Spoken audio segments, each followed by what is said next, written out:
ಇವತ್ತಿನ ವಿಡಿಯೋದಲ್ಲಿ ಒಂದೊಳ್ಳೆ ರೈಸ್ ಐಟಮ್. ಇದನ್ನು ನೀವು ಲಂಚ್ ಬಾಕ್ಸಿಗೂ ಕೂಡ ತಗೊಂಡು ಹೋಗ್ಬೋದು. ತುಂಬಾ ಚೆನ್ನಾಗಿರುತ್ತೆ. ಬಿಸಿಯಾಗಿ ತಿನ್ನೋದಕ್ಕೂ ಚೆನ್ನಾಗಿರುತ್ತೆ, ತಣ್ಣಗಾದ್ಮೇಲೆ ತಿನ್ನೋದಕ್ಕೂ ಕೂಡ ತುಂಬ ಚೆನ್ನಾಗಿರುತ್ತೆ. ಇದನ್ನು ಹೇಗೆ ಮಾಡೋದು ಅಂತ ನೋಡೋಣ. ಅದಕ್ಕೂ ಮೊದಲು ಹಾಯ್ ಫ್ರೆಂಡ್ಸ್, ಅನುಗ್ರಹ ಕಿಚನ್ಗೆ ಸ್ವಾಗತ. ನಾನು ನಿಮ್ಮ ಉಷಾವಿ ಭಟ್. ನಾನಿಲ್ಲಿ ನನ್ನ ಗಾರ್ಡನಲ್ಲಿ ಬೆಳೆದಿರುವಂಥ ಒಂದಷ್ಟು ದೊಡ್ಡಪತ್ರೆ ಸೊಪ್ಪನ್ನು ತಗೊಂಡು ಚೆನ್ನಾಗಿ ವಾಶ್ ಮಾಡ್ಕೊಳ್ತಾ ಇದ್ದೀನಿ. ಇದನ್ನು ಮೆಕ್ಸಿಕನ್ ಮಿಂಟ್ ಅಂತ ಕೂಡ ಕರೀತಾರೆ. ಸಾಮಾನ್ಯವಾಗಿ ಎಲ್ರಿಗೂ ಗೊತ್ತಿರ್ಬೋದು, ಮಕ್ಕಳಿಗೆ ಶೀತ ಆದಾಗ ದೊಡ್ಡಪತ್ರೆ ರಸವನ್ನು ಜೇನಿನೊಂದಿಗೆ ಬೆರೆಸಿ ಕೊಡ್ತಾರೆ. ಹಾಗೆ ಇನ್ನು ಅಡುಗೆ ವಿಷಯಕ್ಕೆ ಬಂದರೆ ತಂಬುಳಿ, ಚಟ್ನಿ, ಈ ಥರ ಹಲವಾರು ಅಂದರೆ ಬಜ್ಜಿ ಕೂಡ ಮಾಡ್ತಾರೆ. ನಾನಿವತ್ತು ಇದೇ ಸೊಪ್ಪನ್ನು ಯೂಸ್ ಮಾಡಿಕೊಂಡು ರೈಸ್ ಐಟಮ್ ಮಾಡ್ತಾಯಿದ್ದೀನಿ. ಮೊದಲಿಗೆ ಒಂದಷ್ಟು ದೊಡ್ಡಪತ್ರೆ ಸೊಪ್ಪನ್ನು ಚೆನ್ನಾಗಿ ತೊಳೆದ್ಬಿಟ್ಟು ಒಂದು ಕಡೆ ಇಟ್ಕೊಳ್ಳೋಣ. ಹಾಗೆ ನಾನಿಲ್ಲಿ ಹಸಿಮೆಣಸಿನ್ಕಾಯಿ ಬಳಸ್ತಾ ಇಲ್ಲ, ಅದರ ಬದಲಿಗೆ ಹಸಿರು ಕಾಳು ಮೆಣಸನ್ನು ಯೂಸ್ ಮಾಡ್ತಾಯಿದ್ದೀನಿ. ಕಾಳು ಮೆಣಸನ್ನು ಕೂಡ ಅಷ್ಟೇ ಚೆನ್ನಾಗಿ ತೊಳ್ಕೊಂಡು ತೆಗೆದಿಟ್ಕೊಳ್ಬೇಕು. ಇವಾಗ ಒಂದು ಪಾತ್ರೆ ಬಿಸಿಯಾಗೋದಕ್ಕಿಟ್ಟು ಅದಕ್ಕೆ ಸಣ್ಣ ಚಮಚದಲ್ಲಿ 3 ಚಮಚ ತುಪ್ಪ ಹಾಕ್ಕೊಳ್ತಾ ಇದ್ದೀನಿ. ತುಪ್ಪ ಹಾಕಿದ ಮೇಲೆ 1 ಚಮಚದಷ್ಟು ಜೀರಿಗೆ ಕೂಡ ಹಾಕ್ಕೊಳ್ತಾ ಇದ್ದೀನಿ. ಜೀರಿಗೆನ ಒಂದು ಸ್ವಲ್ಪ ಹುರ್ಕೊಳ್ಬೇಕು. ನಂತರ ಹಸಿರು ಕಾಳು ಮೆಣಸನ್ನು ಸೇರಿಸ್ಕೊಳ್ಬೇಕು. ಎಲ್ಲರ ಮನೆಯಲ್ಲೂ ಕಾಳು ಮೆಣಸು ಇರೋದಿಲ್ಲ. ಒಣ ಕಾಳು ಮೆಣಸಾದರೆ ಇರುತ್ತೆ, ಆದರೆ ಇದು ಹಸಿರು ಕಾಳು ಮೆಣಸಲ್ವಾ, ಹಾಗಾಗಿ ಗಿಡದಿಂದ ಆಗಷ್ಟೇ ಫ್ರೆಶ್ ಆಗಿ ಕೊಯ್ದು ತಂದು ಮಾಡಿರುವಂಥದ್ದು. ಇದಿಲ್ಲ ಅಂದರೆ ಈ ರೈಸ್ ಐಟಮ್ ಮಾಡೋದಕ್ಕಾಗಲ್ವಾ ಅಂತ ಅಂದ್ಕೊಳ್ಳೋದೇನು ಬೇಡ. ನೀವು ಇದರ ಬದಲಿಗೆ ಹಸಿಮೆಣಸಿನ್ಕಾಯಿ ಕೂಡ ಯೂಸ್ ಮಾಡ್ಬೋದು. ನಿಮ್ಮ ಖಾರಕ್ಕೆ ಅನುಗುಣವಾಗಿ ಹಸಿಮೆಣಸಿನ್ಕಾಯಿನ ಹಾಕ್ಕೊಂಡು ಒಂದು ಸ್ವಲ್ಪ ಬಾಡಿಸ್ಕೊಳ್ಬೇಕಷ್ಟೆ. ದೊಡ್ಡಪತ್ರೆ ಸೊಪ್ಪಲ್ಲಿ vitamin A, vitamin C, calcium ಹಾಗೂ ಐರನ್ ಕೂಡ ಇದೆ. ನಮ್ಮ ಆರೋಗ್ಯಕ್ಕೆ ಇದು ತುಂಬಾ ಒಳ್ಳೆಯದು. ಕಾಳು ಮೆಣಸಲ್ಲಿ ವಿಟಮಿನ್ ಕೆ ಹಾಗೆ ಐರನ್ ಅಂಶ ಕೂಡ ಜಾಸ್ತಿ ಇದೆ. ಹಾಗಾಗಿ ಇದು ಕೂಡ ನಮ್ಮ ಆರೋಗ್ಯಕ್ಕೆ ತುಂಬಾ ಒಳ್ಳೆಯದು. ಕಾಳು ಮೆಣಸು ಸೇರಿಸ್ಕೊಂಡ್ಮೇಲೆ ಒಂದು ಸ್ವಲ್ಪ ಹೊತ್ತು ಅದನ್ನು ಹುರಿಬೇಕು. ಇವಾಗ ಚೆನ್ನಾಗಿ ತೊಳೆದಿಟ್ಕೊಂಡಂತಹ ದೊಡ್ಡಪತ್ರೆ ಸೊಪ್ಪನ್ನು ಕಟ್ ಮಾಡಿ ಹಾಕ್ಕೊಳ್ತಾ ಇದ್ದೀನಿ. ಇದು ಎಷ್ಟು ಬೇಕಾದರೂ ಹಾಕ್ಕೊಳ್ಬೋದು, ತುಂಬಾ ಚೆನ್ನಾಗಿರುತ್ತೆ. ನಾನು ಸುಮಾರು 1 ಬಟ್ಟಲಿನಷ್ಟು ಸೊಪ್ಪನ್ನು ತಗೊಂಡಿದ್ದೀನಿ. ಕೆಲವರಿಗಂತೂ ತಂಬುಳಿ, ಚಟ್ನಿ ಈ ಥರ ಮಾಡಿಕೊಟ್ರೆ ತಿನ್ನೋದೇ ಇಲ್ಲ. ದೊಡ್ಡಪತ್ರೆ ಸೊಪ್ಪು ಆರೋಗ್ಯಕ್ಕೆ ತುಂಬ ಒಳ್ಳೆಯದು ಅಂದಮೇಲೆ ಅದನ್ನು ಮಕ್ಕಳಿಗೆಲ್ಲ ತಿನ್ನಿಸ್ಬೇಕಲ್ವ. ಈ ಥರ ರೈಸ್ ಐಟಮ್ ಮಾಡಿಕೊಟ್ರೆ ಅವರಿಗೆ ಗೊತ್ತೇ ಆಗಲ್ಲ, ಖಾಲಿ ಮಾಡಿಬಿಡ್ತಾರೆ. ಆವಾಗ ನಾವೂ ಅಷ್ಟೇ ಫುಲ್ ಖುಷಿ, ಯಾಕಂದರೆ ಆರೋಗ್ಯಕ್ಕೆ ಏನು ಬೇಕೋ ಅದನ್ನು ನಾವು ನಮ್ಮ ಮಕ್ಳಿಗೆ ತಿನ್ನಿಸಿದ್ದೀವಿ ಅಂತ ಖುಷಿ ಇರುತ್ತೆ ಅಲ್ವಾ. ಸಣ್ಣ ಸಣ್ಣ ಮಕ್ಕಳಿರೋರು ಈ ರೈಸ್ ಐಟಮನ್ನು ಟ್ರೈ ಮಾಡಿ ಮಕ್ಳಿಗೆ ತಿನ್ನಿಸ್ಬೋದು. ತುಂಬ ಇಷ್ಟಪಟ್ಟು ತಿಂತಾರೆ. ಮಕ್ಕಳಿಗಾದರೆ ಸ್ವಲ್ಪ ಖಾರ ಎಲ್ಲ ಕಡಿಮೆ ಬಳಕೆ ಮಾಡ್ಕೊಳ್ಳಿ. 1-2 ನಿಮಿಷ ಚೆನ್ನಾಗಿ ಹೀಗೆ ಮಿಕ್ಸ್ ಮಾಡಿಕೊಂಡು ಬಾಡಿಸ್ಕೊಳ್ಬೇಕು. ಆವಾಗ ತುಂಬ ಸೊಪ್ಪು ಹಾಕಿದ್ದೀನಿ ಅಂತ ಕಾಣಿಸ್ತಾ ಇತ್ತು, ಆದರೆ ಇವಾಗ ನೋಡಿ ಇಷ್ಟ ಆಗೋಗಿದೆ.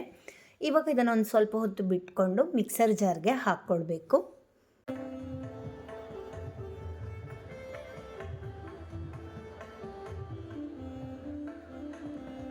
ಒಂದು ಹಿಡಿಯಷ್ಟು ಹಸಿ ಕಾಯಿ ತುರಿ ಸೇರಿಸ್ಕೊಂಡು ನೀರು ಹಾಕ್ಕೊಳ್ಳದೆ ತರಿಯಾಗಿ ಗ್ರೈಂಡ್ ಮಾಡ್ಕೊಳ್ಬೇಕು.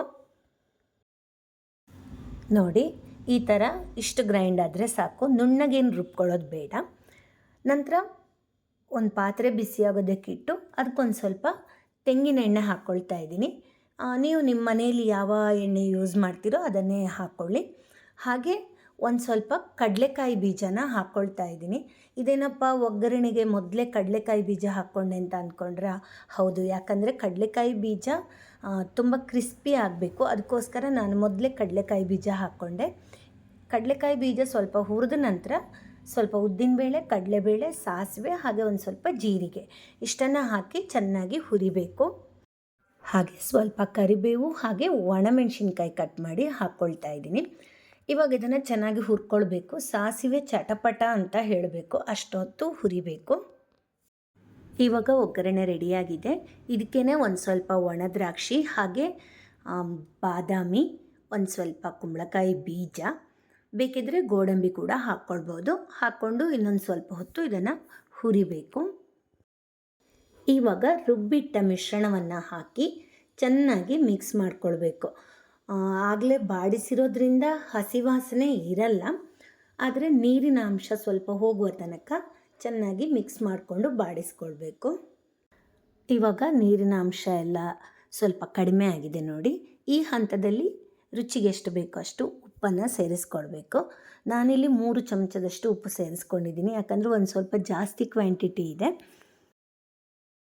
ಚೆನ್ನಾಗಿ ಒಂದು ಸಲ ಮಿಕ್ಸ್ ಮಾಡ್ಕೊಂಡ ನಂತರ 1/4 ಚಮಚದಷ್ಟು ಅರಿಶಿಣ ಪುಡಿ ಹಾಗೆ 1 ಲಿಂಬೆ ಹಣ್ಣಿನ ರಸವನ್ನು ಪೂರ್ತಿಯಾಗಿ ಸೇರಿಸ್ಕೊಳ್ಬೇಕು.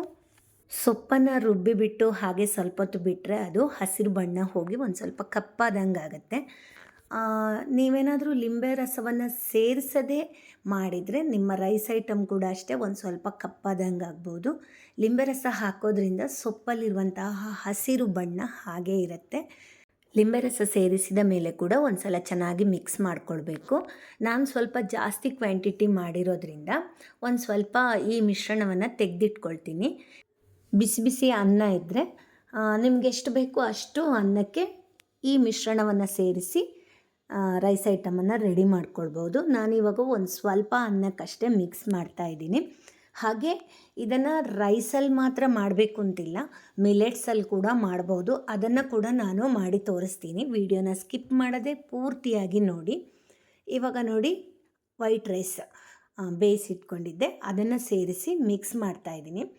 ಇಲ್ಲಿ ಮಸಾಲ ಎಷ್ಟು ಬೇಕೋ ಅಷ್ಟು ಸೇರಿಸ್ಕೊಳ್ಬೋದು. ಹಾಗೆ ಮಿಕ್ಸ್ ಮಾಡ್ತಾ ನಿಮಗೆ ಉಪ್ಪು ಸರಿಯಾಗಿದೆಯಾ ಅಂತ ಕೂಡ ನೋಡ್ಕೊಳ್ಳಿ. ಎಷ್ಟು ಚೆನ್ನಾಗಿ ಕಾಣಿಸ್ತಾ ಇದೆ ಅಲ್ವಾ?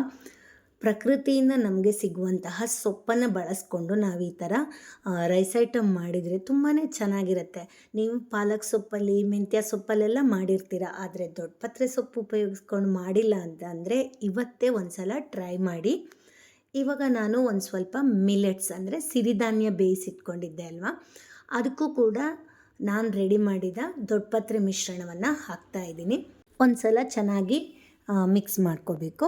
ಹಾಗೆ ರುಚಿಗನುಸಾರವಾಗಿ ಉಪ್ಪಿದೆಯಾ ಅಂತ ನೋಡಿಕೊಂಡು ಬೇಕಿದ್ದರೆ ಹಾಕ್ಕೊಳ್ಬೋದು. ಇದನ್ನು ನೀವು ಲಂಚ್ ಬಾಕ್ಸ್ಗೆ ಕೂಡ ತಗೊಂಡು ಹೋಗ್ಬೋದು, ತುಂಬಾ ಚೆನ್ನಾಗಿರುತ್ತೆ. ನಾನು ವೈಟ್ ರೈಸಲ್ಲಿ ನನ್ನ ಮಕ್ಕಳಿಗೆ ಲಂಚ್ ಬಾಕ್ಸ್ ರೆಡಿ ಮಾಡಿದೆ, ಹಾಗೆ ಮಿಲೆಟ್ಸಲ್ಲಿ ನನ್ನ ಯಜಮಾನ್ರಿಗೆ ಲಂಚ್ ಬಾಕ್ಸ್ ರೆಡಿ ಮಾಡಿರುವಂಥದ್ದು. ನೀವು ಕೂಡ ಈ ರೆಸಿಪಿನ ಟ್ರೈ ಮಾಡಿ. ನಿಮ್ಗೆ ಇಷ್ಟ ಆಯಿತು ಅಂದರೆ ನಿಮ್ಮ ಫ್ರೆಂಡ್ಸ್, ಫ್ಯಾಮಿಲಿ ಜೊತೆ ಶೇರ್ ಮಾಡೋದನ್ನು ಮರಿಬೇಡಿ. ಹಾಗೆ ನನ್ನ ಚಾನಲ್ಗೆ ಹೊಸಬರಾಗಿದ್ದರೆ ಸಬ್ಸ್ಕ್ರೈಬ್ ಮಾಡಿ. ಇದೇ ಥರ ನನ್ನ ಅಡುಗೆಗಳನ್ನು ನಾನು ಶೇರ್ ಮಾಡಬೇಕು ಅಂದರೆ ನಿಮ್ಮ ಪ್ರೋತ್ಸಾಹ ನನಗೆ ತುಂಬ ಮುಖ್ಯ. ವಿಡಿಯೋ ನೋಡಿ ಪ್ರೋತ್ಸಾಹಿಸಿದ್ದಕ್ಕೆ ಧನ್ಯವಾದಗಳು.